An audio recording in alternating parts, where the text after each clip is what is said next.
Hi there and welcome to my video. Today I'm going to show you how I'm making my own stencils. I do make a lot of different fodder, as you can see here, and I sometimes just want something easy to make and not have to reinvent the wheel. So you can see right here I have a few different cards, and I made these with my jelly plate, and I like to put a piece of fodder on top of them just to kind of give them an accent. I usually just kind of free draw little pieces with different colors, but today I'm going to use some Mylar paper and I'm going to create my own stencils without using a Cricut. That way I can use them in my mixed media art and make fodder from them too.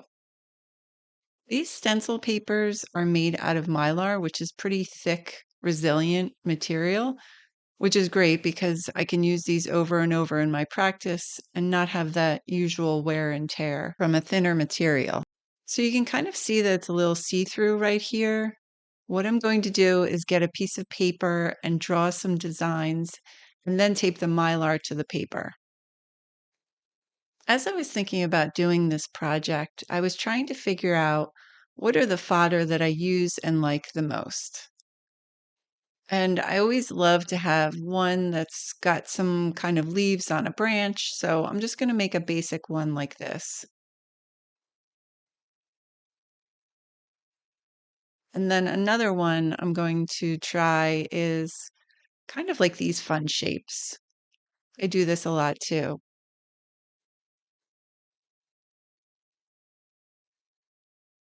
And then I also just want to try making a general kind of pattern because sometimes when I have like a basic shape stencil that I bought online, it's very noticeable and not very unique, especially when it's one that I use over and over.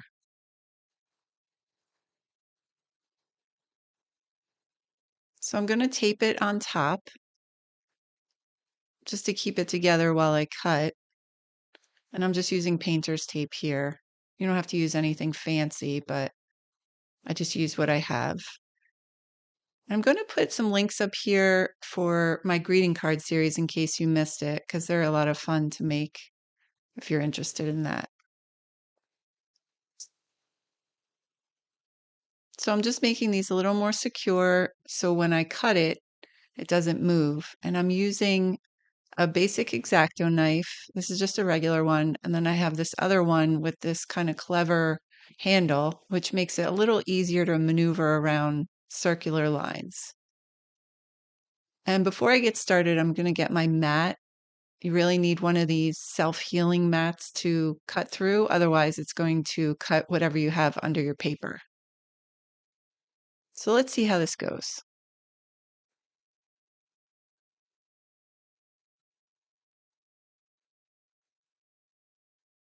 As I'm cutting this, I realize it's not fully going through, so I think I have to come up with a better solution. I think I'm going to have to use the scissors. So what I did was just trace around here, and you can kind of see the line, and I'm just getting the general shape for it, and then I'm going to cut it out using the scissors. I just need a part of it to get through so I can poke the scissors through. So here's the outline for that one. I did cut it a little by accident down here, but it won't matter. I'll just put a little piece of tape over it. I think using the X-Acto knife for that last design, it's going to be a little too hard. So I'm going to skip that one for now, and I'm going to improvise that one with a hole puncher, but I'll show you in a little bit. So I'm going to do one more stencil that looks like a mini plaque like this. And it's a great addition to the cards. It could be happy birthday or celebration or any kind of sentiment that I want to kind of express in the card.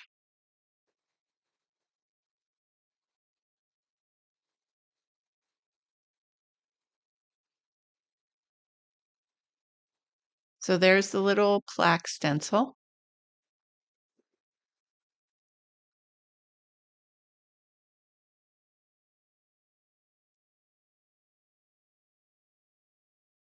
And here is the last one, just kind of a leafy imprint. So it does take a little bit of elbow grease to get these things done, but once I finished, now I have easy ways to make fodder and patterns in my art, so that's great. And I didn't even need to buy a $200 Cricut. Before I actually use these, I'm going to peel off. It comes with like a little kind of film on top of it. I think it's just so that a Cricut or a machine can grab onto it. It's not so slippery. It's better to remove it just so it doesn't mess up the image. So here is the one that I mentioned before. I made it using a hole puncher. I just thought it would be kind of fun pattern to have as well. I wanted to see how these print out, so I think I'm going to start with this one. And I'm using a heavy watercolor paper. The intention is to make these for my cards or my mixed media artwork, so I like a little bit of a heavier paper to print on. I think it's about 140 pounds. So I'm going to use this sponge to kind of dab it, and I'm going to start with just like this pretty pink color. It's a fluorescent pink, and I like combining this with the Naples yellow red.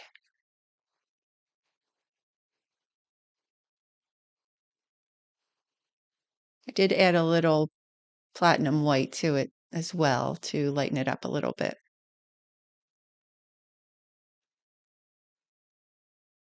I'm just going to apply it and see what works best. A lot of times I've seen people use those smudge brushes, but I don't always love how it comes out. But I'm going to give it a shot. That came out nice. So next I'm going to try this one. I'm going to give it a whirl with the brush. Just add a little more of the orange to it.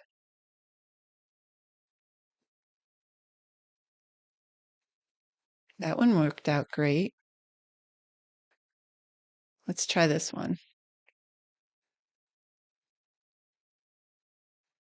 That one was good too. And even if these don't come out perfectly, like the little edge right there, I like to fussy cut around them. And with a pen, I can make them into what I really want. So I don't get too crazy about them, making them perfect each time.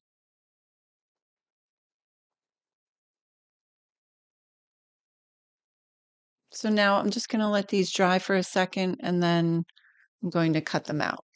So here they are all cut out. They were pretty easy to kind of work around, even these little spots without paint.